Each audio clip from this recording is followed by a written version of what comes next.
In a cold stone castle, a queen gave birth to something unspeakable. Was it a punishment from the heavens or a lie buried to protect the crown? What really happened that night has haunted history for centuries. Have you ever heard a story so strange, so unsettling that it sticks with you like a half-remembered dream? Maybe it was a tale your grandmother whispered about a noblewoman who gave birth to something unnatural. Or perhaps it was buried deep in an old book, where truth and rumor blurred so beautifully you couldn't quite tell which was which. Well, tonight settle in, because I'd like to tell you one of those stories. And I promise, it's as bizarre as it is fascinating. It begins, as many good stories do, with a queen. Now, royalty has always been a magnet for whispers. Their lives are scrutinized, their every move the subject of court gossip and tavern tales alike. But this story, this one wasn't just courtly scandal. It was something darker. A queen, noble and admired, gave birth to what some called a monster. Others claimed it was a child born cursed. And a few said it was all a fabrication to hide something far more sinister. Imagine being that queen, the pressure of a kingdom pressing down on your shoulders, the eyes of an entire court watching. Your every step, and then this. A birth that would come to define your legacy, for better or worse. They say it happened during one of those long winters, when the sky itself seems to brood. The queen was young, beautiful, and by all accounts healthy. Her pregnancy had been celebrated, the court buzzing with anticipation for the next royal heir. But when the time came, something went terribly wrong. The midwives, trusted women sworn to secrecy, spoke in hushed tones behind closed doors, their eyes wide, their hands shaking. The child, they said, was deformed. Some described it as having scales or claws or a tail. Others were more generous, suggesting the baby was merely sickly or premature. But the most persistent rumor was that it wasn't human at all. Of course, the official record says otherwise. The child, according to palace scrolls, died shortly after birth. No name was ever recorded, no tombstone marked, just a quiet erasure as though it had never happened. But you and I both know that when something is scrubbed that thoroughly from history, it usually means someone was trying very hard to keep a secret. And here's where things get even stranger. Whispers soon began to circulate that the queen herself had been cursed. Some said it was the work of an old crone she'd wronged in her youth. Others blamed a foreign sorceress, jealous of the queen's beauty and power. One particularly colorful version insists the queen made a deal with something she didn't understand, something dark and old and hungry. But let's pause here a moment and ask ourselves, was it really a curse? You see, the timing of this story is interesting. Just before the queen's pregnancy, there had been growing unrest in the court. Factions, feuds, quiet plots in candlelit halls. The birth of a healthy royal heir would have strengthened her position, given her leverage power. But if something went wrong, if the child wasn't viable, or if someone wanted to sabotage her reign, then perhaps this story of a monstrous birth wasn't divine punishment, but political theater. It wouldn't be the first time history had used myth to mask motive. Still, the tale endured. The people whispered of the beast prince hidden away or perhaps drowned at birth. Some claimed to see strange lights around the castle nursery at night. One maid swore she heard the baby cry, and that it didn't sound like any child she'd ever heard, too low, too wild. But let's not get ahead of ourselves. What makes this story so enduring isn't just its eerie details, it's the question it leaves behind. Was this a tragic accident twisted by fear, a curse brought on by pride and cruelty, or a brilliant cover-up to protect the throne? And what became of the queen, you might wonder? She changed. Those who saw her in the weeks that followed say she was never the same. The light left her eyes. Her laughter, once warm and infectious, grew hollow. She wore black more often, and her walks through the palace garden became solitary, silent affairs. Some say she was mourning. Others say she was afraid. Or perhaps she was guarding a secret only she truly knew. History has a way of burying the uncomfortable parts. But if you listen closely, if you pay attention to the cracks between the official records, the notes scribbled in margins, the letters never meant to be read, you start to hear a different version of the past. One where women bore the blame, for things far beyond their control, and where monsters weren't always the ones we imagined.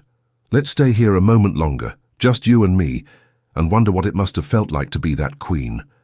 To carry something inside you, life or legend, that would become the subject of whispers for centuries. To live every day knowing people spoke your name not in reverence, but in fear or pity, and to wonder if the real monster was never born at all. It's strange, isn't it, how a story like this can linger long after the candles have burned down and the kingdom that once trembled over its queen's secret has faded into dust. But legends are tenacious things. They have a way of clinging to the corners of history, especially when the truth behind them is just out of reach, and as the story of the queen and her so-called monster child spread beyond the castle walls, it began to take on a life of its own. Peasants in nearby villages told tales of a cursed royal bloodline where every few generations a child would be born not quite right. Farmhands swore they'd seen the queen's ghost wandering the forest, clutching something to her chest, a bundle wrapped in velvet too still to be a child, and a local priest, now just a dusty footnote in old church records, gave a sermon so unsettling, so explicit in its mention of inhuman birth, that he was quietly reassigned to a faraway parish. The villagers say he never quite recovered from what he'd seen, or what he believed he had seen, but let's turn our gaze back inside the palace where the true tensions simmered. Because behind those grand stone walls and perfumed corridors, the real struggle wasn't just over what had happened, it was over what people were allowed to believe. You see, when a royal secret this shocking threatens the legitimacy of a crown, the stakes become dangerously high. It wasn't just about saving face, it was about preserving power, and power, as we both know, tends to fight back when cornered. The king's advisors were split. Some wanted the story suppressed entirely. No record, no gossip, no room for error. Others, the more cunning ones, saw potential in letting the rumors twist in the wind. Because sometimes letting people believe in a curse is easier than telling them the truth. And the truth, well, there were whispers in the royal court that the child had survived, that's right. According to one anonymous letter, preserved only in fragments, the queen's infant was not buried but hidden, smuggled out of the palace in the dead of night by a nursemaid who vanished shortly after. The letter, written by a court physician, suggested the child had been born with severe deformities, perhaps a cleft palate or webbed fingers, or a spine that curved unnaturally. Nothing supernatural, nothing monstrous, just human, but different. And different in those days was dangerous, especially when tied to a throne. So maybe the story of the monster wasn't a curse or a cover-up, but both, a cover-up of a medical condition, wrapped in the language of curses and divine punishment, because that's what people could understand, what they expected, what made the queen's tragedy easier to swallow. Because how do you explain to a medieval kingdom that their future king might look nothing like the kings before him, that he might limp or drool or scream without words, that he might not survive long enough to sit on a throne built for perfection? You tell them it was a demon, a beast, a punishment from heaven, and then you bury the truth alongside the midwife who knew too much. And yet, even in hiding, the truth doesn't die quietly. There are accounts, stray ones, obscure, of a strange boy raised in a remote monastery, kept from visitors and referred to only as the Silent One. He was said to have eyes as pale as milk, and a mind that wandered in unpredictable ways. Some claimed he was the queen's bastard. Others insisted he was the lost prince, hidden for his own protection. A few went further, saying he had visions of blood and fire and a crown melting in the sun. Is any of that real? Or just another candlelit tale for cold winter nights? It's hard to say, but there's one detail that always gets me. One that shows up again and again in every version of this story. The queen never denied any of it. She never spoke publicly of the child, never addressed the rumors, never wrote of her pregnancy in her journals, never corrected the increasingly wild reports. Her silence became part of the legend itself, as if by refusing to explain, she gave the story permission to grow, twist, become whatever people needed it to be. But silence can mean many things: grief, shame, fear, or perhaps protection. Maybe she was protecting the child. Maybe she was protecting herself. Or maybe she just understood what all queens eventually do, that the crown is never just gold and jewels. It's a mask. And once you put it on, you can't take it off. Not even for the truth. And so the tale endured, a strange little knot in the tapestry of royal history, not quite untangled, not quite forgotten. But we're not done yet. Because for all the mystery surrounding the queen and her lost child, there's still one thread we haven't pulled, the one that might unravel everything. Now, if you've made it this far, you've probably started to wonder what I did when I first stumbled across this story. Not about the child, not even about the queen, but about the people who kept the secret. Because secrets don't survive centuries on their own. They need caretakers, guardians, people who know when to burn a letter, when to bribe a witness, and when to disappear quietly in the night. And that's where this story takes a turn from royal tragedy into something far more conspiratorial, deep within the castle's old records. Those not meant for public eyes. There's mention of a small council, formed shortly after the Queen's childbirth. It had no official name, no crest, and no ceremonial robes. Just 5 men, all fiercely loyal to the crown, and perhaps even more loyal to preserving the illusion of perfection. They called themselves the Vigilant, and their only task was to ensure that no rumor about the birth would spread beyond the castle walls. Some say they were the ones who paid off the midwives and sent the royal physician on a permanent pilgrimage. They were thorough, ruthless.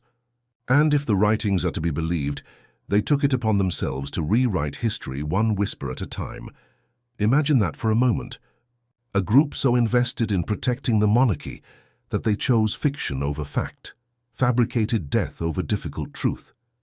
It raises the question, just how many of our beloved historical tales are neat little stories wrapped in velvet lies? But the most curious part, the Vigilant may have failed, because a century after the Queen's reign, during renovations to the castle's east wing, workers uncovered something strange behind a false wall, a nursery, hidden, untouched, and buried beneath layers of stone and dust. There were toys, hand-carved animals, faded silk blankets, and in one corner, a crib far too small for any child who lived past infancy. And carved into the wood above the crib's arch was a single word, Matteo. No such name appears in the royal records, no princes, no stillborns, no pages or squires, just that one, delicate name, left behind like a whisper, and beside it, in the same childlike script, a drawing, a crown, and under it, and a beast, 4 legs, horns, wings. Was this a child's game, a royal son's wild imagination, or the signature of a life scrubbed clean by history's hand? I don't know, but it chills me all the same. What haunts me even more is what came after.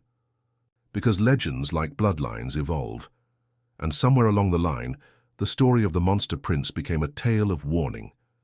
Villages began using the Queen's story to keep children in bed at night. Sleep, or the beast prince will find you, they'd say. He's still waiting for his throne. That's how fairy tales work, isn't it? They soften horrors into bedtime stories, until no one remembers what they were originally meant to warn us about. But in some regions, especially along the borderlands of the Old Kingdom, the story shifted again. Older folk there claim the child never died, that he grew into a man, strange, yes, and misshapen, but wise, gifted even. They called him the Hidden King, a ruler of forests and forgotten places, one who fled man's cruelty and built his own quiet realm. You'd laugh maybe, if not for one final detail. In the village of Caerfeld, tucked between 2 moss-covered hills, there's a centuries-old statue standing by a well.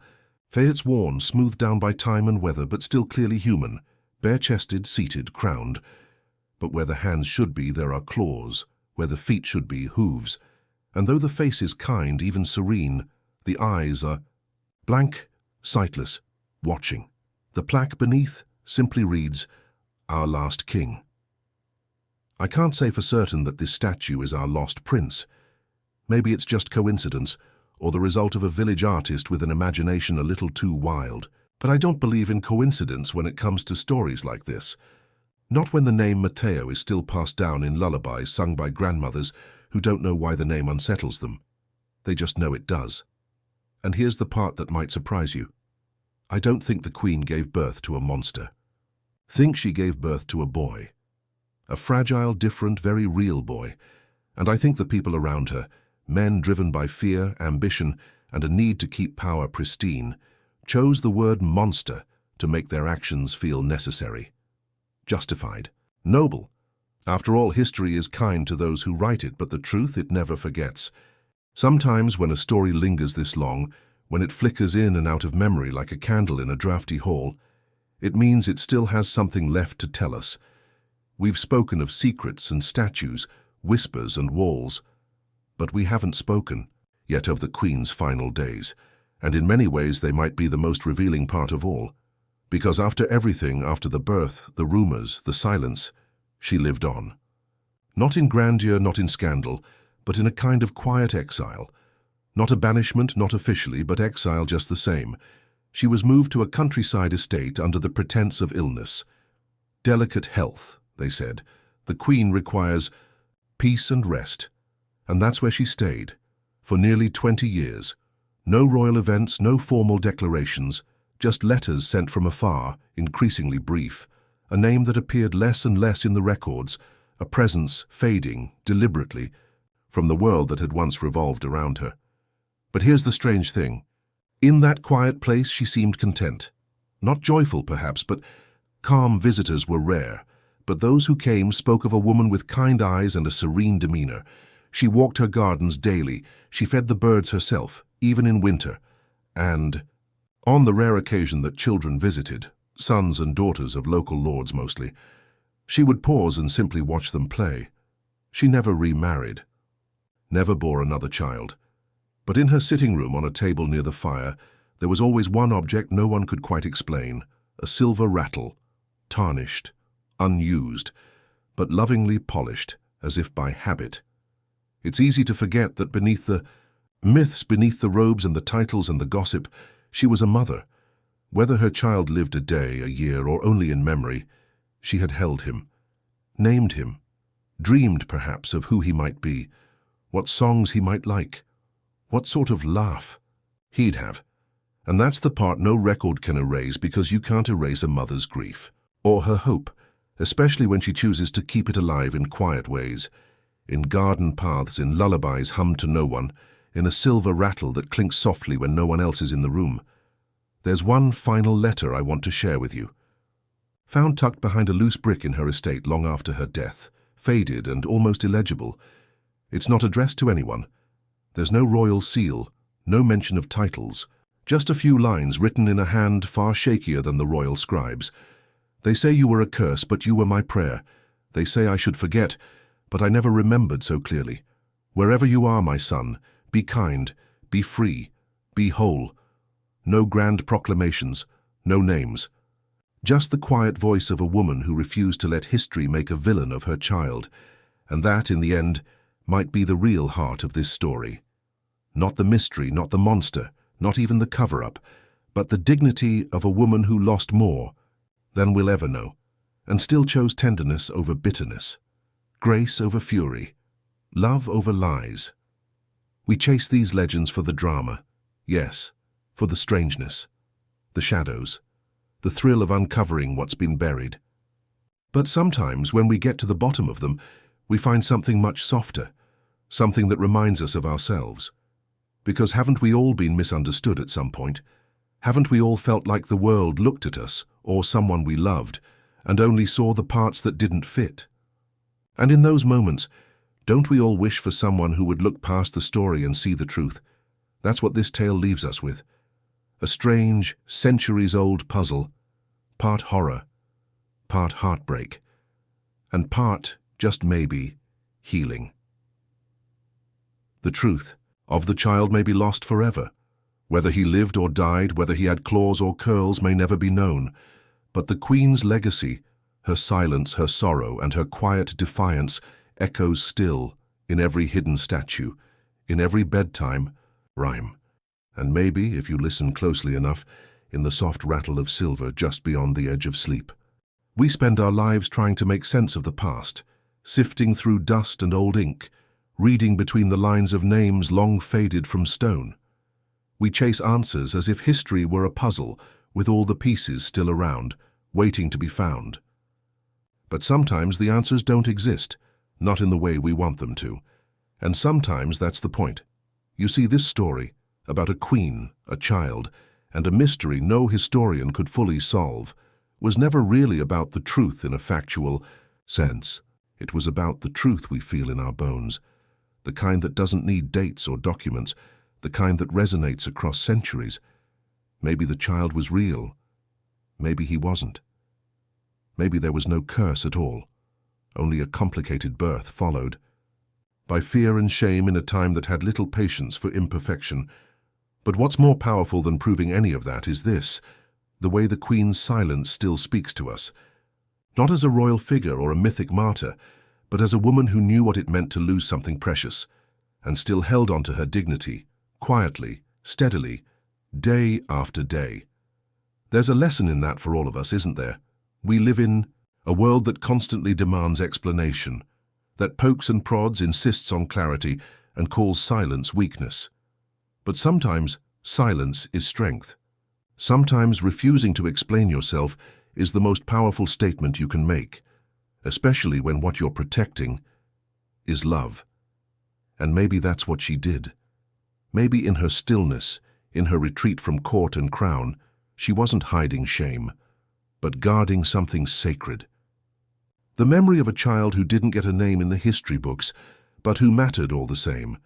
We forget how often history is written by those who benefit from its neatness. But real life, your life, my life, the Queen's life, isn't neat.